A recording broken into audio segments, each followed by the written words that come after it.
Hi, this is Dr. Willie Jolley, and I want to welcome you to the new and improved Willie Jolley Wealthy Ways podcast. After many years of interviewing the best and brightest thought leaders around the world on my SiriusXM show, I am excited to now have those interviews available to people around the globe on this podcast. So many people would write us and say, I love what I've been hearing about your interviews with these great people. Where can I access them? I live in this country or that country, or I don't have access to that technology. How can I get the information? Well, I'm so excited now that we are able to offer the information and the interviews free on this podcast. So we want you to sit back and enjoy this message and let me know how you like them. And then do me a favor. If you like them, send a review. Write a review and post it. And if you like it, hit like on here and share it. And tell everybody you know about it. And then subscribe to this podcast so you'll get the alerts when we post a new interview episode. Thank you for listening and enjoy the Willie Jolley Wealthy Ways podcast.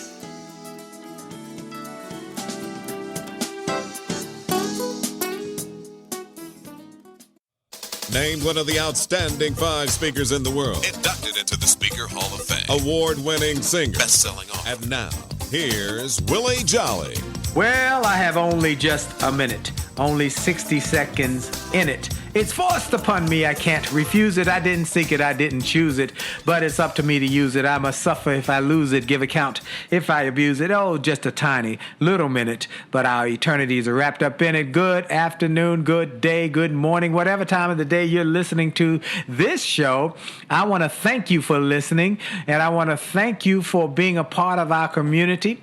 I want to thank you for listening, whether you're listening on the radio, on a podcast. I don't care where you're listening, or some friend sent you a link. Whatever way you got this, I'm just glad you're listening. Listen to this show because it is designed to create greater wealth in your personal and professional life and have greater health and greater wisdom. And so I am grateful. That minute that I start with is called God's Minute, and it was created by Dr. Benjamin Mays, who was Martin Luther King Jr.'s mentor, and he helped Martin Luther King get a bigger vision for himself. And his impact was seen in a myriad of ways that Dr. King would refer to Dr. Mays as one of the people who helped to shape his thinking. God's Minute, and we only have a minute. And I always start every show taking with that minute a moment to thank God for life and strength and health. I thank God for being able to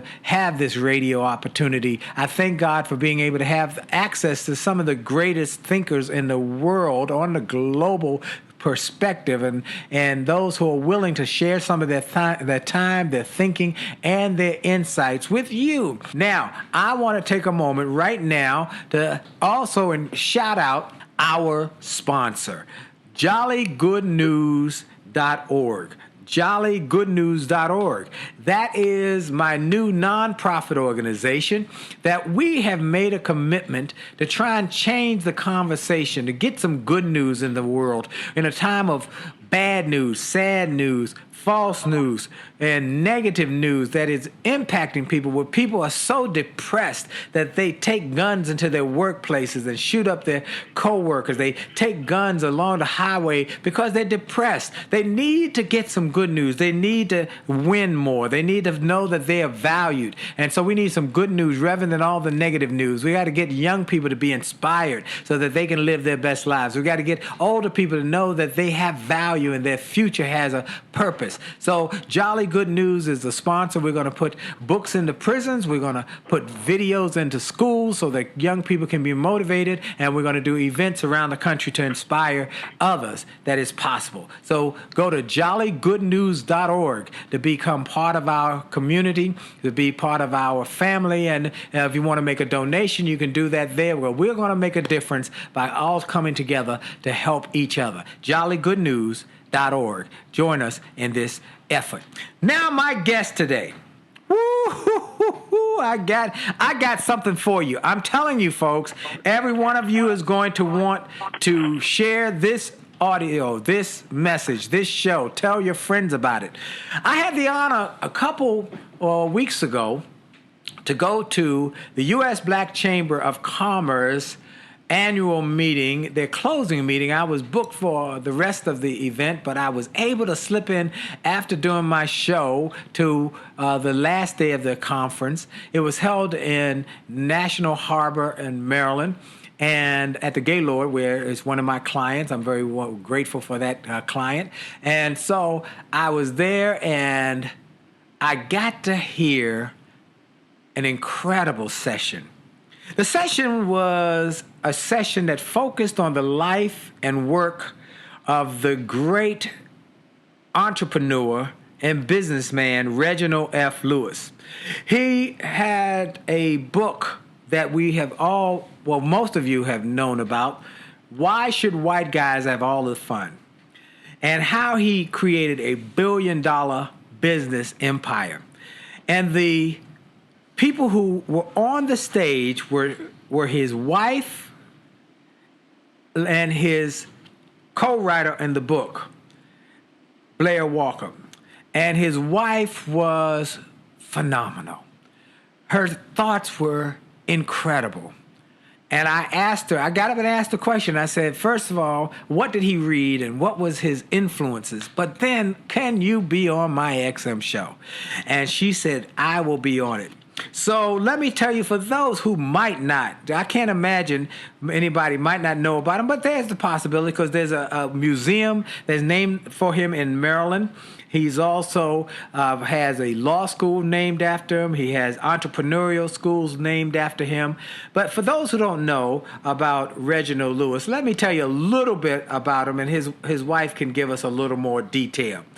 He was one of the richest African-American men in history, and he was the first African-American to build and own a billion-dollar company, TLC Beatrice International Holdings. He was born in Baltimore, Maryland.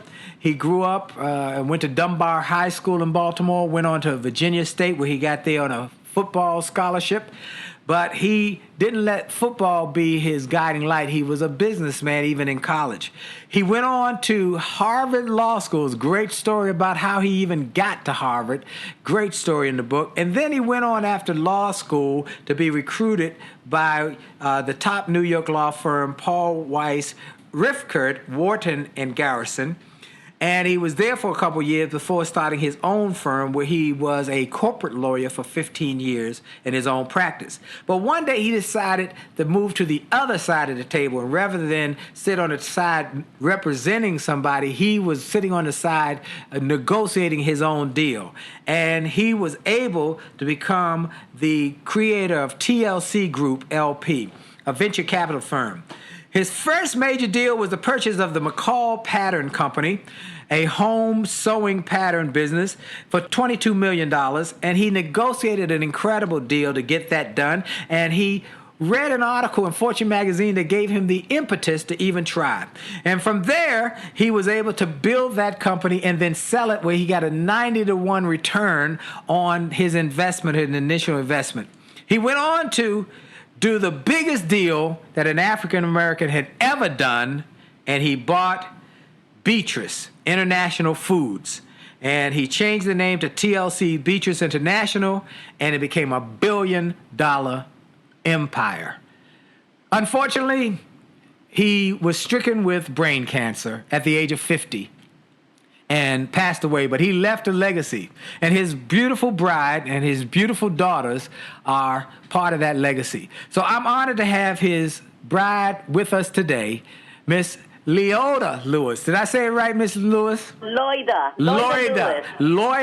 Lewis. Mrs. Lewis, oh, such a joy to have you on with me today. The honor is mine, Dr. Willie. Thank you very much for having me. Well, I gave them the thumbnail sketch about his life. There's a little bit more you can fill in, and then how y'all got together, how you met him. Tell a little more about the story that you shared at that conference. Okay, well, tell a little bit more about him, I have so much to tell about him. He grew up in Baltimore. His parents, were they entrepreneurs? No, okay. So he grew up in Baltimore, but his father and mother separated. His mother left his father when he was 5 years old and went back to her parents, Grandpa Samuel Cooper, and Grandma Sevilla Cooper. And so when she came in with him, 5 years old, into the house, the father already had 8 children and adopted 2 more, so they have 10 children. Her mother was number 3. So when she came in with another boy, the father started cursing, blip, blip, blip, another mouse to feed. And so the grandma said, send him upstairs, send him upstairs. And as he was going upstairs, it was very vivid in his 5-year-old mind. His mother told his mother told her father, don't worry, Dad, we pay our way. And the next morning when he woke up, Mom was gone. Where's Mom? She was out working. So even at a young age, the value of hard work, of paying your way, you are responsible for your own self. That's the first lesson. Wow, let's put a pin there. You are responsible for your own self. First lesson in becoming wealthy, be responsible. Take responsibility for your own success. Don't depend on somebody else to do it for you. You be responsible. Exactly. All right, so at 5 years old, that's it. Now, for 5 years, he stayed with his grandpa and grandma, and his mother, of course, but mother was working. And what is valuable again is that all the 10 children of grandpa and grandma were out working. They didn't receive welfare. No, they were out working. So the value of hard work. The value of hard work. Hard work. A work ethic, yep. A work ethic, a very, very strong work ethic. And his grandpa fought in World War I, and guess where he was? In Paris. So as he was growing up, his father would tell him about France, about the things that he did in France, in Paris. And so from a young age, Mr. Lewis had already a francophone. He loved Paris, he loved France. Okay, so that's the other side, because, yes, he was very, very focused, very determined, very driven, but he also knew how to have fun. He loved Paris. And when we got married, we could not afford champagne, so I bought always a whole case of ginger ale. When you got married, you couldn't afford champagne, so you got ginger ale. That's right. Okay. So one of the things again that I wanted to I told the audience, when he was 6 years old, taking a bath, his grandma was giving him a bath, and they were talking about how all the good jobs, how good homes, beautiful places, are not sold to African Americans, but sold to white guys. Yes. And so when they looked at Reg, and so he said, yeah, why should white guys have all the fun? And that's the title of his book. Wow, that's where the title came from. Why should white guys have all the fun? How Reginald Lewis created a billion-dollar business empire.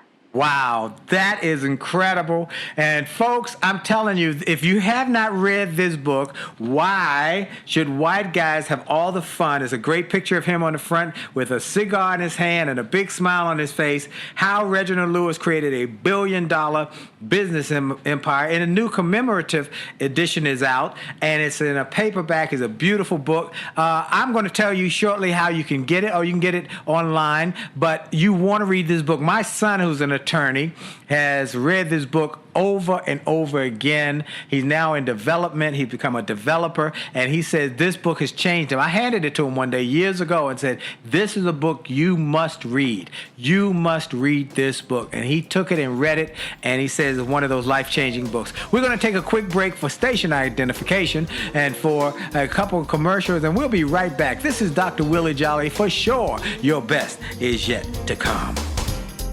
Afraid of flying, I always kept my dreams on the ground. Life had enough ups and downs.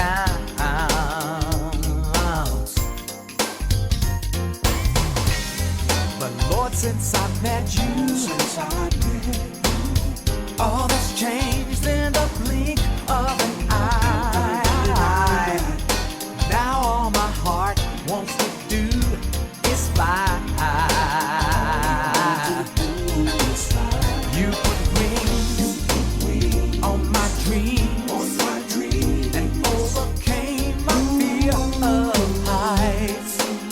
Now how high?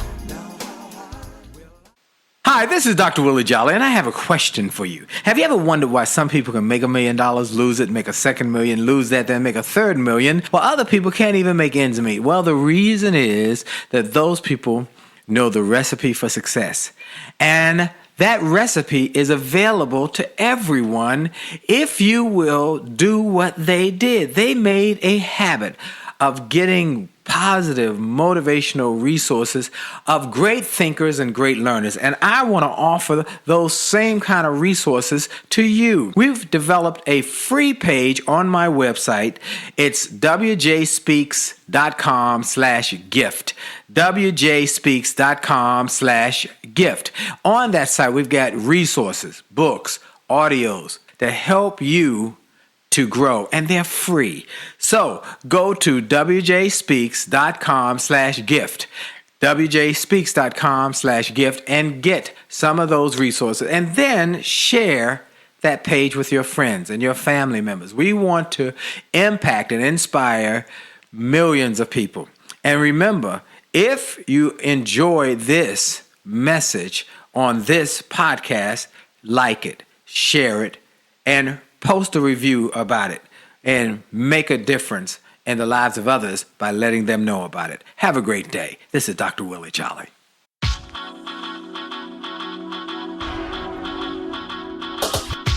to the D to the T to the I to the T to the U to the D to the E. A to the T to the T to the I to the T to the U to the E to the E. It's about your attitude. It's about your attitude. It's about your attitude. It's all about your attitude. It's about your attitude. It's about your attitude. It's about your attitude. It's all about your attitude. It's about your attitude. It's about your attitude. It's about your attitude. It's all about your attitude. It's about your attitude. It's about your attitude. It's about your attitude. It's all about your attitude. It's about your attitude.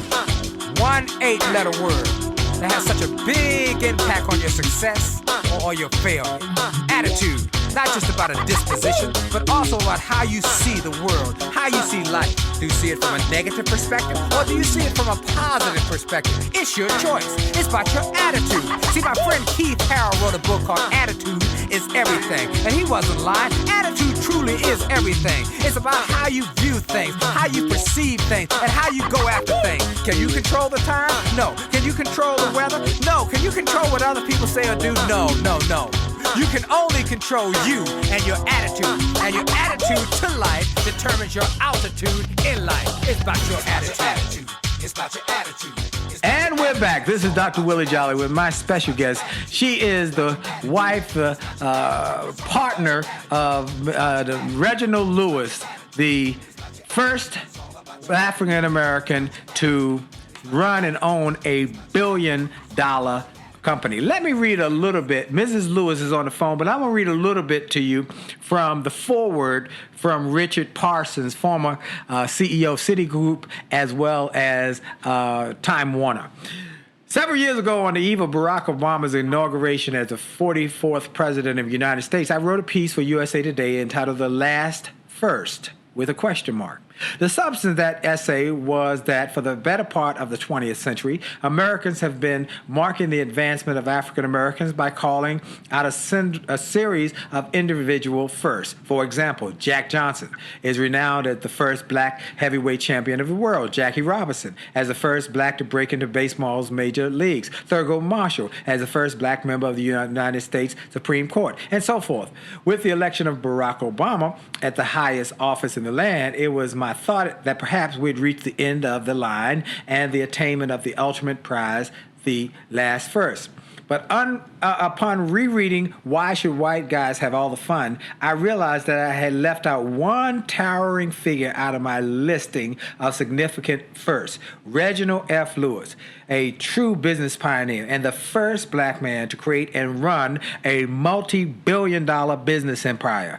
The re-release of this important book affords me the opportunity to correct that oversight. And as you go through the book, you have one great entrepreneur after another. Kenneth Chenault talked about the impact his book and knowing Reginald Lewis had on his life.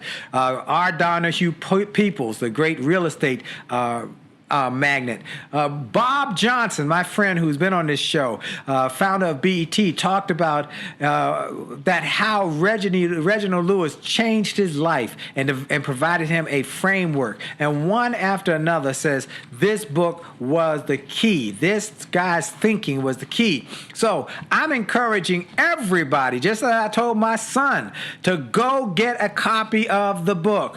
Why should white guys have all the fun? If you have not read it, you need to read it. It's a commemorative edition. If you have read it, get the new version and read it. It will bless you and it will inspire you. So, Mrs. Lewis, we were talking about the fact that his grandmother and he were talking, and he said, "Why can't we have those nice houses?" And she was telling him, "Well, they're not sold to African Americans." He said, "Well, why should white guys have all the fun?" And that became the name of this book. Well, where did he go from there? As a little boy, he went on to grow up and go to Dunbar High School. I guess he played football there. That's what got him the scholarship. Is that correct? Right. He not only played football, he was also the captain of the basketball team and baseball. Wow. Played shortstop. Wow. Yes. So he was an athlete. And I think for men and women of color, it is good to have something that you succeed and you fail and you succeed. Right. Meaning to say you have the experience of working hard and winning. And so that's one thing I'd like to say. When he was 7 years old, he asked his aunt, one of his aunts, not his mother, "Why did my mother leave my father?" And his aunt said, "Because your father was not ambitious enough." So in his mind, when I get married, I'll make sure that my wife will never leave me because I'm not ambitious enough. So he had a goal. He had an ambition. And what was his ambition? To become the richest black man in America. So that's what I say to everyone. You must have a goal. Goal of 5 years, goal of 1 year. If you're a student, finish this and finish it good. Okay? If you're a professional, where do you want to go in the job? Do you want to go to all the very the top? Do you want to head that division? Always have a goal. Because if you have a goal, you know where to go. If you don't have a goal, then you will surely reach that goal. Nothing. Woo! Folks, did you hear that? If you have a goal, you will have something to shoot for and you will hit it. But if you don't have a goal, you will definitely hit that, which is nothing. Come on, somebody. I love this. Woo! This is great, good stuff. I hope y'all are writing these notes down as I am. Mrs. Lewis, keep sharing this stuff because this is good information. All right. So what does it mean for him to become the richest black man of America? In his mind is to be a lawyer. All right? Because it seems for him that's the way to go. And so what did he do when he was in so he got his scholarship. He was accepted at they are not they didn't have the money to go to pay so he was so happy to get the scholarship at Virginia State University playing football. But just in the first year, he hurt his right shoulder. And, if you're a quarterback, for your right shoulder to be to be injured, you're gone. Right. So he lost his scholarship that first year. So did they say, all right, I have to go home? No. Sometimes one door closes, a window opens. Yes. So he said, I'm going to concentrate on my studies, and I'm going to work. So he arranged his schedule so that Monday, Wednesday, Friday, he is in school. Tuesday, Thursday, Saturday, he is out working. And what did he do? He worked. He was able to get a job with a photographer who does picture taking of schools. You know that. You have a son growing up. Somebody would come, kindergarten, all right, if you buy this and that, you pay this. If you only buy this one, So that's what he did. He would plan the day before where he's going, how many schools are there, and he would try to hit it. And he was so successful in giving job to the owner of the photographer of the studio that he was offered a partnership. Wow. But he said, nope, I have better plans. Thank you very much, but no. So that's how he earned his living while he was in college. And he saw to it, his mother told him, be sure your grades are there and that you owe no income. So every now and then he would go to the treasurer's office and say, all right, how much do I owe? How are my grades? So that he finished it in 4 years. Wow. You know how some people, really nilly-willy, here and there, you finish college in 5 years, 6 years, 6.5. But he finished it in 4 years. Wow. Now, this is what changed his life. He went from being an athlete who was primed to get through on a full scholarship to hurt his shoulder and then say, okay, now what do I do? They took the scholarship away. What do I do now? And he went to work, and he worked his way through school by selling photography deals to schools, and that is how he paid his way through school. And that sounds like he turned that setback into a comeback. And for those who know my book, A Setback is a Setup for a Comeback, I say that that's one of the keys to your future. You're going to have setbacks. You're going to have things that don't work out the way you plan. But you've got to be resourceful, you got to be resilient, and you've got to be willing to work hard and outwork everybody. And if you do, you can turn your setbacks into incredible comebacks. Now, I mentioned in the early part that he went to Harvard Law School, but how he got there is one of the most amazing stories in the book. Tell us how that happened, Mrs. Lewis. All right. This was in 1960s. He was going to graduate in 1965. But you know, the civil rights movement, Martin Luther King and all that, is all over the news. Right. Okay? So, what did Harvard Law School do? They cannot run and, put placards on.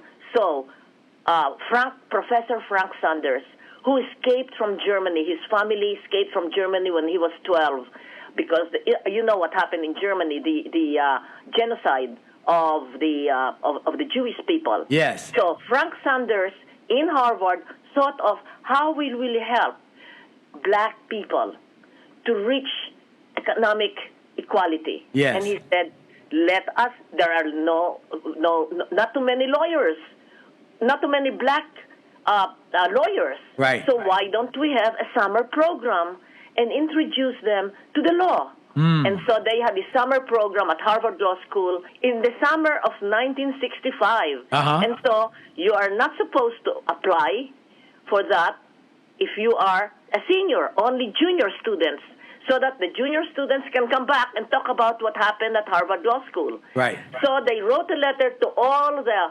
HSB, the historically black colleges and universities. Right. Send us your 4 students, junior or sophomore, for 8 weeks of summer class in Harvard Law School at Cambridge, free. You don't have to pay a thing except your transportation. Yes. So everything will be free. And immediately when Reginald Lewis saw that on the bulletin, he started to plan. I will have to be the number 5 because he was already graduating. Right. And so occasionally the professor who said that no, Reg, you're not included.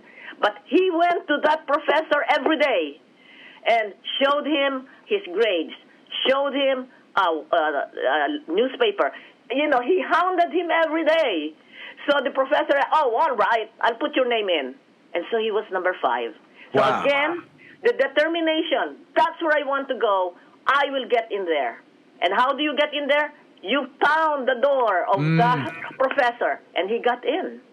Pound the door. Yes. Go after what you want. Be persistent. That's why I'm always saying, set a goal. Set a goal for yourself. He is going to Harvard Law School, and that's what he told his roommate, okay? He told his roommate, I'll be there, and he did. He went there. Wow. Now, hold on one second. Hold that thought. Because here's what I want to make sure people get. First, folks, she dropped some pearls on you that are powerful. One, she said he was willing to pound the door of the professor to say, I've got to go. And the guy turned him down. But I believe that persistence breaks down resistance. So you've got to pound, talk. Don't give up. I know people will tell you no, but don't give up. Keep trying to set your goal and do what you got to do. As I told my granddaughter the other day about her education, she said it's tough to go back to school, Pop, and it's tough to get this. I said, okay, but you know what? You got to do whatever it takes. Get it done. We're going to take a quick break. We'll be right back after station identification. This is Dr. Willie Jolley on the Willie Jolley Wealthy Ways Show. Hi, this is Dr. Willie Jolley, and I got an email from a gentleman in Australia who shared how he had been struggling in his business, and he bought some of my books and audios, and how it had a profound impact on his business, and he went from worst to first in his company. I shared with him how much I appreciated his note, but I told him those books, those audios, those videos were not just something that I just thought up one day and thought to write. They were born out of my experiences, out of the challenges of overcoming the problems and the difficulties and how I was able to do it. And I shared with him that others have sent similar messages and that these resources work. I want to encourage you and invite you to go to my store. Go to wjspeaks.com/shop. wjspeaks.com/shop. Get some of the books. It only takes a minute to change your life. Or a setback is a setup for a comeback. Or turn setbacks into greenbacks. Or chicken soup for the soul. Or an attitude of excellence. Or the book I wrote with my wife after 34 years of being married and not having an argument in over 30 years. We wrote a book called Make Love, Make Money, Make It Last. And now it is saving marriages all over the globe. Go to the store. Get some of the audios, the videos, the books, the resources to help you have greater personal and professional success. This is Dr. Willie Jolley. Make this a great day on purpose. And we are back. We are back. For those who don't know, this is Dr. Willie Jolley. If you're not on my newsletter, you need to be on my newsletter so you can get updates and you can get the notes from my shows and the people I interview and the life lessons that I share from those interviews. Go to wjspeaks.com/gift. wjspeaks.com/gift so that you can get the newsletter as well as some gifts, some books, some ebooks, some audios from some of the great people who I've interviewed. And also you now have the option of getting access to these interviews on my podcast on iHeartRadio, iTunes, Stitcher, TuneIn, Spotify, and C-Suite Radio, where the C-Suite goes to get their information. We are trying to reach you and encourage people all over the world as many ways as we can. Radio, television, podcast, every which way I can reach people to inspire them, to let them know that their best is yet to come. Well, my guest today is the wife of the renowned business icon, the first African-American man to own and run a billion-dollar industry with TLC Beaches International, Reginald Lewis. We have a Reginald Lewis Museum in Baltimore. We have a Reginald Lewis Law School at Harvard. We have a Reginald Lewis School of Entrepreneurism at Virginia State. He is an icon who has impacted so many others. So many of the people who write about him in the beginning of the new book say, if it hadn't been for him, I would not have thought it was possible for me to do what I do. Wow. Wow. Mrs. Lewis, thank you for being my guest today. Tell us a little more. He went to Harvard Law School without applying because he was persistent to get in on the summer program. And then how did he go that once he got through the summer program, they must have saw something in him. What happened? How did he get into Harvard Law School? Okay. So he said I have 8 weeks, and he told himself, I can stand on my head for 8 weeks, meaning to say, I am to give this all. Every lesson, he would be ready. And every class, he would see to it that he could raise his hand and speak. All right? And the best was the moot court. Moot court is like you're in a courtroom, somebody is a defendant, somebody is for the defendant, the prosecutor will prosecute, and, a moot court, meaning to say a make-believe that you are in court. Yes. And Professor Frank Sanders again said, Reginald Lewis, when I asked him, Reginald Lewis was so brilliant that I had to make an exception because Harvard Law School said, let all these 60 people come. That's how many there were. Yes. But it's not that they are going to enter Harvard Law School. We just want to expose them to the law, to corporate law, criminal law, civil law, administrative law, state and trust, so that they will have an idea. It's not so bad. Maybe I'd like to be a lawyer. But it is not an entry into Harvard Law School. So that was the law. Uh-huh. That was the rule. But Reginald Lewis was so brilliant that Frank Sanders himself petitioned the head of the admission committee of Harvard Law School. You have to get him in. And so, okay, but in the book, Mr. Lewis said, I worked so hard that in the end, it didn't matter. I gave it my all. And so, let the chips fall where they may. And so, the 8 weeks finished, he went back home. But guess what? In 1 week, he got a call from Harvard Law School. Mr. Lewis, you are in the class of the Harvard Law School, class of 68. He got in. Wow. And guess what? When he arrived, they said, all right, fill up this application. He didn't even fill up an application. On the strength of his performance during those 8 weeks and the recommendation of Frank Sanders, Professor Frank, he got in without applying. Wow, I had heard that story. I wondered how he got in. I saw that written, how he got into Harvard Law School without applying. Well, he went on to Harvard. He did wonderfully with Harvard. And then he went on from Harvard to get immediately hired by a law firm. Am I right? Yes. Paul Weiss, Rifkin, Wharton, and Garrison. The blue shoe, top of the line. Top of the line law firm in New York City. Yes. All right, but you go to a law firm, this hard work, this blue shoe, all right? You have to work hard, but if you will not be able to make partner, they will tell you. Why? Because they don't want to take advantage of your hours. You work 14 hours, 15 hours a day, and then for 8 years, and then they tell you, sorry, you can't be a partner. So I guess Mr. Lewis told me, in 2 years, they told him, we will, no, he didn't say you will not be partner. Reg, we have talked it over, but we will recommend you to a university in Connecticut to teach. See how low the expectation was of Reginald Lewis? Wow. So he said, no, thank you.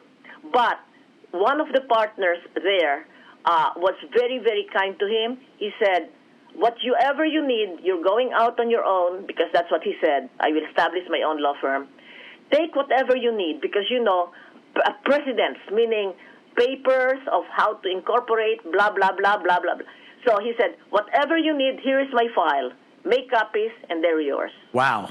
So, see, when you succeed, you don't succeed all by yourself. People will help you if you are good and you're kind, and they see that you have a goal. Yes. So it's always important to have a goal. Amen. They saw that in him. He's going to establish his own law firm. And thank God there was a foundation that wanted to support black law firms. Yes. And they said, okay, you have 1 year. We will support everything, give you a salary, give you the space, give you the office, and you have to establish yourself within 1 year. And so for 1 year, he had his law firm, Wallace, Murphy, Thurp, and Lewis. And they were funded by this foundation. But after 1 year, you're on your own. So Mr. Lewis was hustling like mad. Okay? And during that first year, I was already working because I told him, I'm a lawyer. In 1974, I passed the bar without studying in the United States. Right. So by this time, y'all were married. We were married already. We married in 69. All right, got it. Okay. Okay? Yes. By 74, I had one child, and the United States Supreme Court said, citizenship of the U.S., you don't have to be an American citizen to take the bar. Take that off. As long as you have the law school that is accepted by the bar, you can take the bar. And University of the Philippines College of Law is acceptable to New York, Bar Association. Wow, and So that's without one of the hardest studying here- bars in the country is the New York Yes. bar. My Yes. son took that, so I know it's hard. Right. So I took it and I passed it. And so I told my husband, I want to work. And so I was working. And what happened?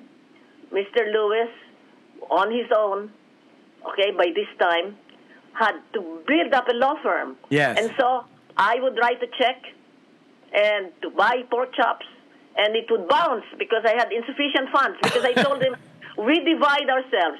You take care of the big things, mortgage, you take care of school education, vacation time. I will take care of household. Yes.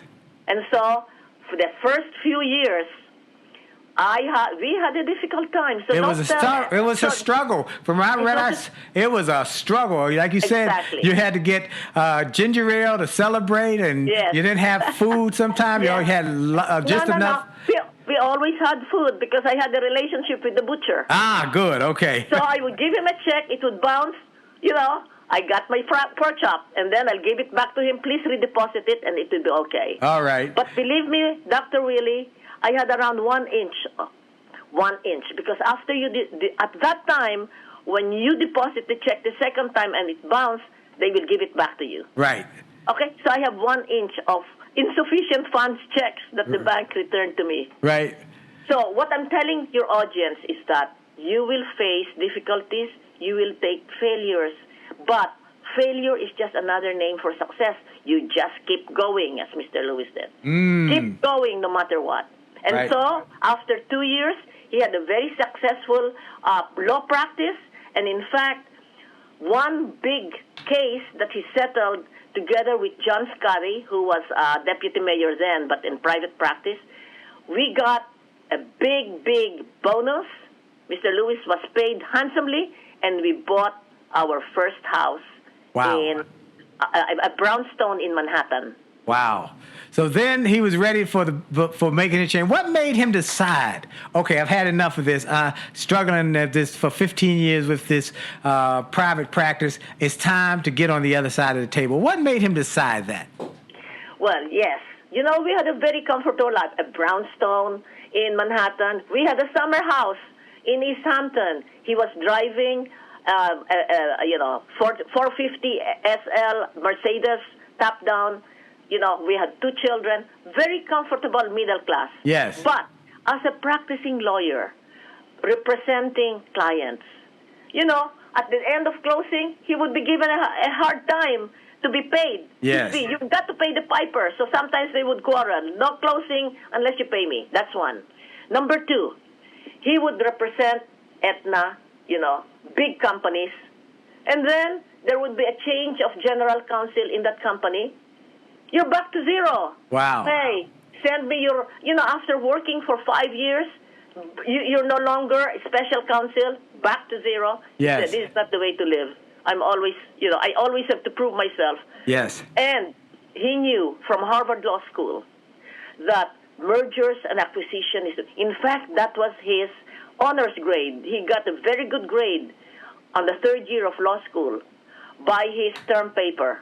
And the first sentence of that is, in order to be wealthy, you have to do merger and acquisition, or something like that. Meaning to say, buying companies, acquiring companies, merging companies is the way to become wealthy. So, after 10 years of practice, I have to buy a company. And the first company was Park Sausages, owned by a black man. Yes. You all know, those who are old enough among your listeners, you know that in that advertisement, more Park Sausages, more, please. Right. Okay? For $3 million. Uh-huh. He had the money, $3 million. He went to the owner of Park Sausages. But, sorry, Reg, we sold it to somebody else. Wow. First failure. Second failure. He continued looking at the company, and he identified a series of radio stations. Okay? Again, he was trying to get the financing together. He lost it. It was sold to somebody else. Wow. And the third one was a furniture company in California. He would fly to California every week to visit the owner, to get friendly with the employees. I mean, not employees, the top employees. Yes. Got to know the wife, got to know the daughter. So the daughter wanted to job in New York. He was able to find a job for her. The wife had a birthday party, sent flowers. A birthday, sent flowers to the wife. So finally, the owner said, all right, I'll sign. You can buy it. $8 million. Working... Hold that thought. I'm going to come right back. I want the rest of the story. Folks, y'all got to hear the last part of this because it's powerful. This is Dr. Willie Jolley. And for sure, your best is yet to come.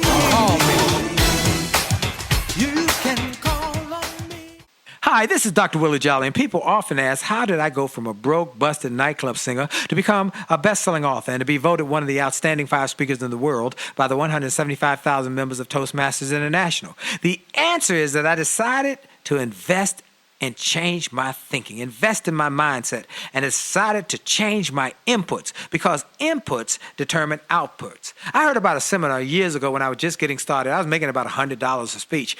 And I heard this seminar that was creating millionaires, and it cost $10,000, but the guy was getting results. I didn't have that kind of money, but I decided to borrow it because I learned that there's a price for success, the price of college, the price of going to school, the price of education. And there's a price for success, and then there's a cost for not paying the price, the cost of staying the same. And that cost is greater than the price. It's too expensive. And so I went, and it changed my life. And I came back and quickly made $100,000. I heard a similar story from Dr. Dave Martin, how he went to a success rally, heard a speaker who inspired him. He and his friends said, wow, that's changed my life. The speaker had a package of materials to help build wealth. The package cost $1,500. And that was all the money Dr. Dave had to his name. Dr. Dave's friend asked, do you think this stuff is worth it? Dr. Dave thought for a moment. He said, I don't know. I don't know if it's worth it. But I do know that I'm worth it. I'm worth it. He invested that money in that package and used the materials to grow his thinking. He grew his mindset. He shared how that $1,500 investment has gone on to generate millions in revenues. He's a multimillionaire. And he has homes now in Arizona and Florida. I want to say to you, it's time to invest in you. I want to give you some materials that will help you, grow your mindset, grow your future, grow your finances. Go to wjspeaks.com/billionaire. wjspeaks.com/billionaire to get some materials that will inspire your success and will help you find that there's a price for success, but there's a cost for not paying the price. And the cost is always greater than the price. Go to wjspeaks.com/billionaire and get the bag, the box, or any of the materials there and keep growing your wealth. And remember, as a man thinketh, so as he is, and your best is yet to come.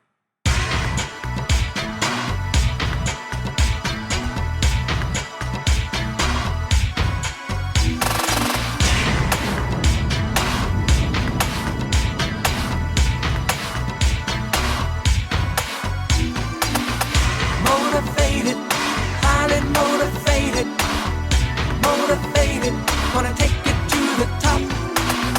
Motivated, highly motivated. Motivated, I'm never gonna stop. I had a job I really hated. It made me sick, but it got me motivated. I knew that this was not where I was meant to be. I didn't want to stay, but I was too afraid to leave.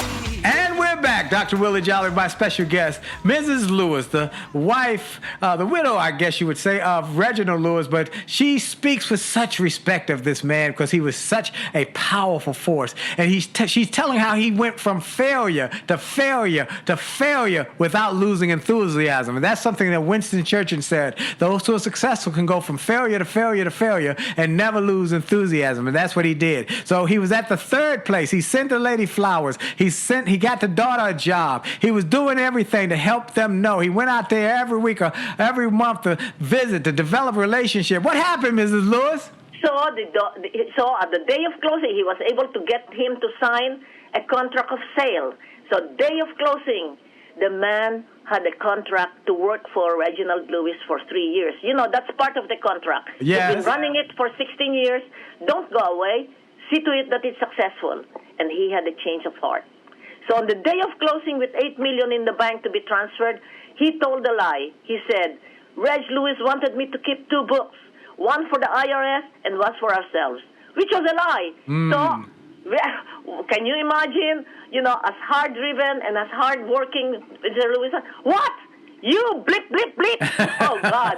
The blip, blip, blip came here and there and here and there, and the deal broke. Wow. You knew there was no deal. So Mr. Lewis was broken-hearted, as close to a nervous breakdown as possible. Wow. But he told himself, I failed 3 times. I must be doing something wrong. And this is what I want to tell your audience. Yes, for me, it was racism. But he said, I am doing something. Instead of pointing his finger, my lawyers didn't do this, blah, blah, blah, my partner, whatever. 3 fingers are pointing at you. You're doing something wrong. What am I doing something wrong? So he looked at all the successful leverage buyout artists, Henry Kravis, Sergio McGoldsmith, Ron Perelman. They all bought companies on the leverage buyout, meaning borrowing money. And so he understood. All of them had hired another lawyer. He was using his own law firm. All of them was hiring an investment banker. He was his own investment banker. All of them hired an outside accountant. So the next time the deal came on, McCall Potter Company, he hired Bear Stearns as his investment banker. He hired Deloitte & Touche as his accountant, and he hired another firm as his lawyer.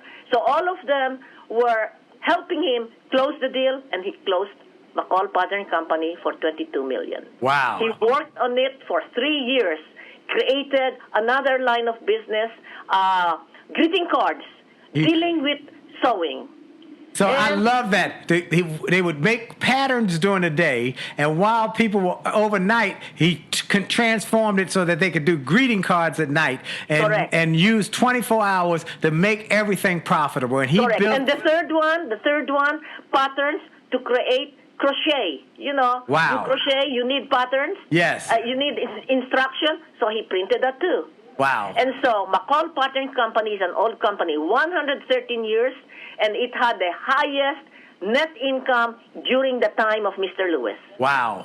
And that's why he was able to sell it for a 90-to-1 return. He sold it for $62 million, but during the 3 years, he refinanced again, okay, because he was able to pay down debt. He refinanced again for $18 million, and then he sold. Why do you need the real estate? He sold it for sale leaseback. You know what that means? Yes. You sell the land, and then you lease it back to the company. Wow. So all of that together, he had a $90 to $1 return. Wow.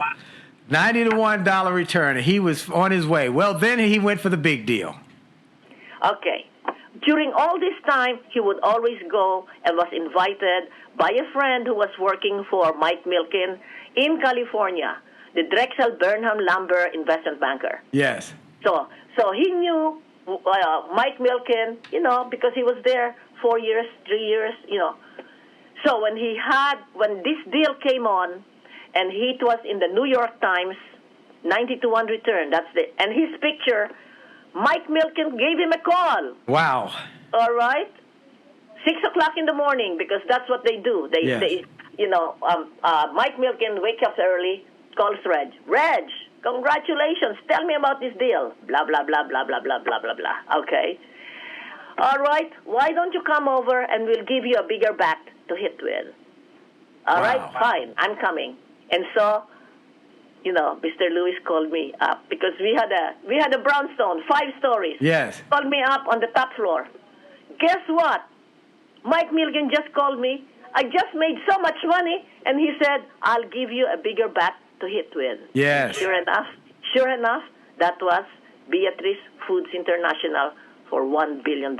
Woo! And he got it done. You said one thing, I'll never forget it, that you said some days he'd have all sorts of fights and all sorts of challenges and all sorts of difficulties and all sorts of adversity. And he'd come home, and you said, and I supported him. And why was that? Okay, look. Okay, as you can see, I am a type A, all right? Right. I am myself, I was top 10% in my graduating class. I was a senator in the student council. I campaigned hard twice. I was a top-grossing senator in our local university, okay? But when I met Reg Lewis, he was just so different.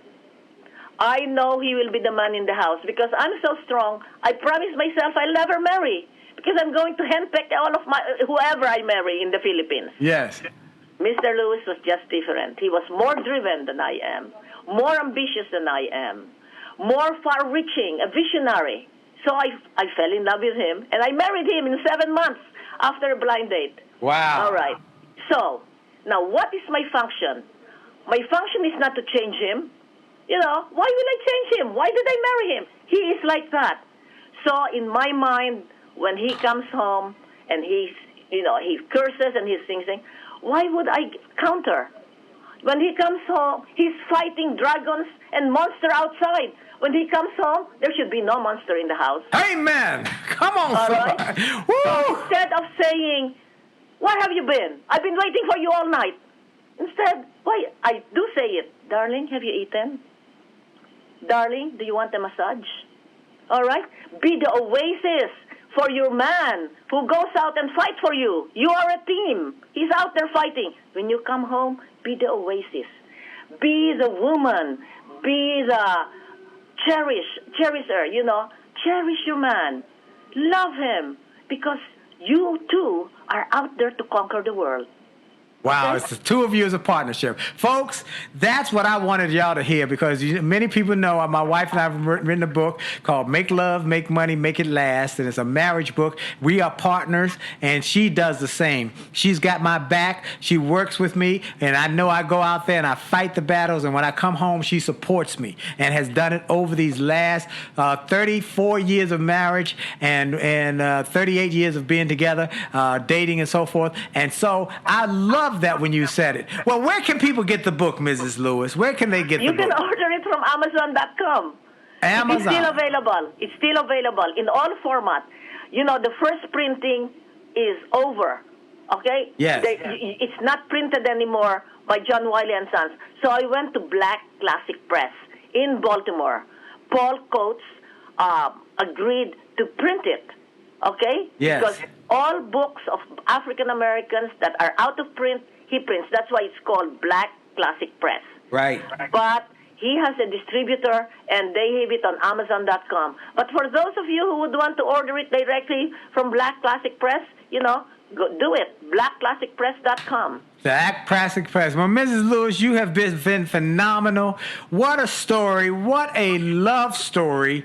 And what an honor to have you, the wife of America's first African-American owner of $1 billion empire, to be my guest. You are a model for so many about how to be a partner with a husband who is trying to support and take care of his family at the highest levels. Last thing you said this, and as we close, we got about a minute left in the interview. You said, we started with ginger ale because that's all we could afford, and we had the non-sufficient checks. But one day, we had Dom Perignon, and we flew in a private jet. Am I right? That's correct. Private jet, RL 601, Canadian Cylinder. Oh, Mrs. Lewis, you are a joy. You are a honor to have you. You are a priceless gem in our world. And I want to thank you and your daughters for keeping the legacy of Reginald Lewis alive. And I'm grateful for it. Now, you being part of my community, my network, and a friend of Willie Jolley, and anything I can do for you, please don't hesitate to call. Thank you. Thank you very much, Dr. Willie Jolley. Oh. It is an honor for me to be interviewed by you. Thank you. Thank you. Folks, God bless. God bless you. God bless you. Folks, you've heard it. I want you to get the book, Why Should White Guys Have All the Fun, by Reginald F. Lewis and Blair Walker. And I want to thank Ms. Lewis, and I want to thank all of you for listening. Tell everybody about this interview. Go to podcast, get it, and listen again and again to the life lessons she shared. And finally, make it a part of your legacy to leave a legacy that other people can talk about once you're gone, that they'll know you came this way. Go to williejolly.com or wjspeaks.com. And again, my sponsor, jollygoodnews.org. We want to change the world with some positive information. We want to change the world with some uplifting information. JollyGoodNews.org, O-R-G, is a nonprofit, and go and be a partner. Donate, make a donation there that we can put books in prisons to inspire those who are there so they can leave and never go back. Audios and videos in schools so kids will be inspired not to be negative and not to shoot up their friends, and information in the world to help people know that they can win and not lose. This is Dr. Willie Jolley, and for sure, your best is yet to come. Have a great week. Are you tired of crying and complaining? Tired of feeling like life don't treat you fair? Do you see so many others moving on while you're steady going nowhere? Have you maybe come to the conclusion that there's nothing at all that you can do? Well, just look in any mirror and you'll see who is really truly stopping you. Well, I hope you enjoyed this podcast episode, and I hope you got something of great value. And I hope that you were inspired, you were motivated, you were empowered, and you were encouraged to live your best life. I hope this information and this inspiration will help you to do more, be more, and to achieve more. That's the goal why I started this program, and I hope it helped you in a mighty way. Now, I ask you to make sure and that you take full advantage of all the resources that came through this program. I hope you go to wjspeaks.com/gift and get some of the free resources that we have there for you. I hope you go to wjspeaks.com/shop to get some of the books that we have created, that we've labored over to make sure that they will deliver a powerful message to you. I hope you go to williejolly.com/billionaire, williejolly.com/billionaire, or wjspeaks.com/billionaire to get the box that it will inspire your whole family, or get the bag of books. Make this a great day, a great week, a great month. And remember, it is true that you are blessed and all things are possible for them that believe. So make the most of the belief that you have now in your future. This is Dr. Willie Jolley. Have a great day.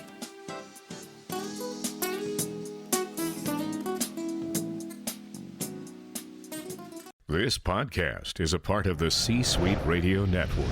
For more top business podcasts, visit c-suiteradio.com.